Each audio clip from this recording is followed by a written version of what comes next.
Vamos a meternos de lleno en un tema que me parece fascinante, la psicología de esas personas que, simple y llanamente, prefieren estar solas. A ver, a menudo se las mira un poco raro, ¿no? Se las tacha de antisociales, de hurañas, pero la psicología moderna nos está mostrando una cara de la moneda completamente diferente, y la verdad, es una cara mucho más poderosa. Para empezar, lanzo una pregunta al aire, así directa. Para quien escucha esto, ¿la soledad calma? Si la respuesta es sí, si en el silencio se encuentra más claridad que ansiedad, entonces todo lo que vamos a desgranar ahora va a resonar, y mucho. Y aquí está la idea central, el giro de guión que lo cambia todo. No estamos hablando de un defecto que haya que arreglar o de algo que esté mal. Estamos hablando de una configuración psicológica distinta que, una vez que se entiende, se convierte en una auténtica fortaleza. Este va a ser nuestro recorrido. Primero vamos a definir esa ventaja psicológica. Después, exploraremos cómo se manifiesta en 3 áreas clave: una brújula interior muy afinada, una mente que observa más que participa y, finalmente, lo que podríamos llamar el arte de la autoprotección. Y para terminar, cerraremos con un cambio de perspectiva sobre todo esto. Muy bien, pues vamos al lío. Empecemos por la base. ¿Cuál es el fundamento psicológico que hay detrás de esta preferencia por la soledad? ¿De dónde viene todo esto? Pues la clave está en este concepto: orientación interna dominante. A ver, ¿qué quiere decir esto en palabras sencillas? Pues que el centro de gravedad de la persona está dentro de sí misma. Su autoestima, su sentido del valor, no depende de los aplausos de fuera, ni se derrumba con las críticas. Es algo que se genera y se mantiene desde dentro. Miradlo así. La mayoría funciona como un termómetro, que solo refleja la temperatura del ambiente. Pero estas personas funcionan más como un termostato. Regulan su propia temperatura interior, sin importar el frío o el calor que haga fuera. Vale, ya tenemos el concepto. Ahora, ¿cómo se traduce esto en el día a día? Vamos a ver el primer grupo de rasgos, los que tienen que ver con esa especie de brújula interior que guía todas sus decisiones.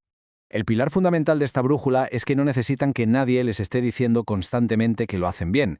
Ojo, no es que no les guste un halago, claro que sí, pero su valor como personas no sube ni baja con los likes o los comentarios. Su identidad es como una casa construida sobre roca, no sobre la arena de la opinión de los demás. Por eso la famosa frase «mejor a solas que mal acompañado» para ellos no es un simple consuelo, es un principio de vida innegociable. Y claro, esta autosuficiencia alimenta directamente una alta inteligencia emocional. Es que pasar tiempo a solas es como ir al gimnasio de las emociones. Te obliga a conocerte, a saber qué sientes y por qué lo sientes. Y esto da una capacidad increíble para gestionar las propias reacciones. En lugar de explotar, procesan.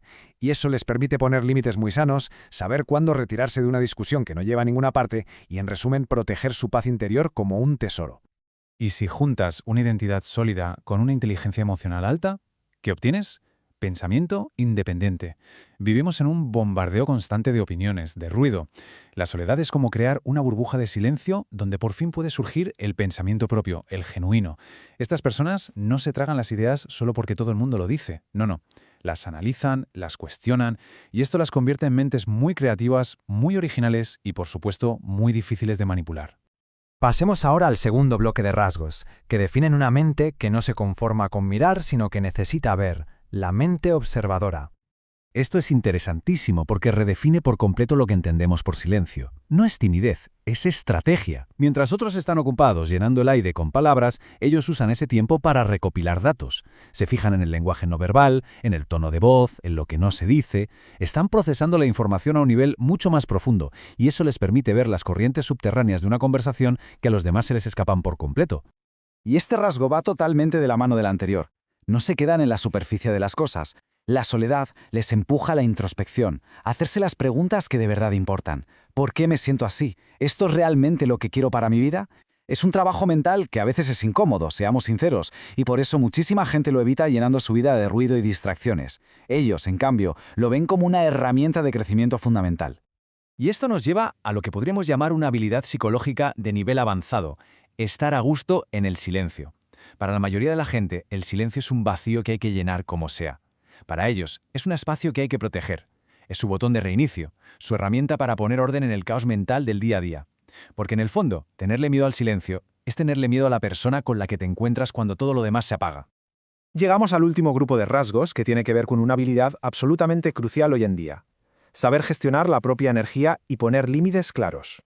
Este punto es clave para entender su forma de ser. No es que no les guste la gente, no es eso. Es que la interacción social les consume la batería a una velocidad mucho mayor que a otros. Son más sensibles a los estímulos, a todo. Por eso, han desarrollado una especie de sensor interno que les avisa cuando están llegando a su límite. Y saben que irse a casa pronto no es de mala educación, es una cuestión de supervivencia, de autocuidado. Y esta forma de gestionar su energía se ve perfectamente en sus relaciones. Esta comparativa lo deja clarísimo. No van de coleccionar contactos, van de cultivar conexiones. Prefieren tener 2 o 3 amistades con las que se pueda tener una conversación de verdad, profunda y honesta, que 50 conocidos con los que solo se habla del tiempo. Para ellos, la calidad siempre está por encima de la cantidad. Y con esto llegamos al principio definitivo, al que lo gobierna todo.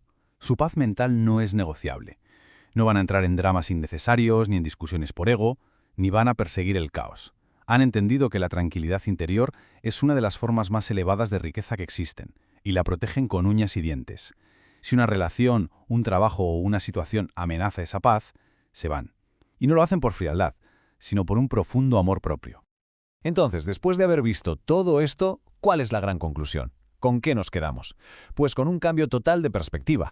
El mensaje final es este, y es muy potente. Si alguien se ha visto reflejado en estos rasgos, que sepa que no hay nada roto que arreglar. Es simplemente una configuración distinta, un sistema operativo diferente. Y en el momento en el que se deja de luchar contra la propia naturaleza y se empieza a entenderla y a trabajar con ella, esa supuesta debilidad se transforma en una fortaleza increíble. Se trata de aprender a gestionarse, no de intentar cambiarse por otra persona. Y para cerrar, ahí queda esta pregunta, para darle una vuelta. Quizá esa necesidad de espacio no sea una huida del mundo, sino todo lo contrario, un viaje necesario hacia el propio mundo interior. Un viaje que, paradójicamente, es lo que prepara para después poder conectar con los demás de una forma mucho más real, mucho más auténtica y mucho más consciente.